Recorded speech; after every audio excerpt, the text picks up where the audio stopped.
So one of my favorite things about working on Star Wars is all the incredible talent on screen that we get to see, the droids and just like all the incredible creatures, and then the stuff that happens off camera and fans give you. A fan gave me this and made it. Touch the tongue.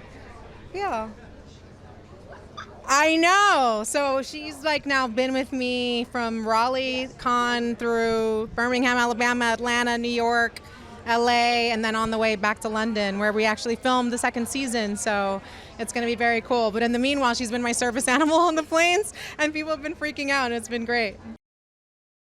I mean, it's kind of bizarre because this was the first press line that we did for the show, and then the strike hit, and then we couldn't do any other press. So I think that's why I'm going all out on the second time, because I'm like, if this is all we got, like we got to go strong. And one of the cutest things that I think we have in the second season is we get little loth kittens.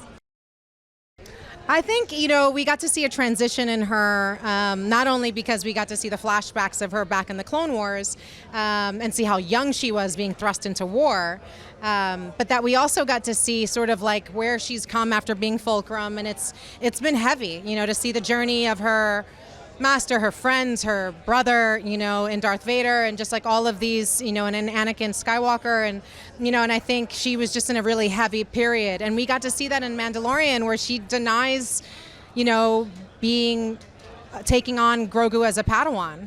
And then you have her taking on Sabine Wren in the first season, and a lot of things happen, but by the time she turns into Ahsoka the White, we get to see a little more lightness, a little bit more of a transition, and that's the thing I think I'm most excited about, is that we get to explore that a little bit more. There's a bit of a lightness where she can now better approach where she is now and where she's going, because she's not so much looking back as she had been.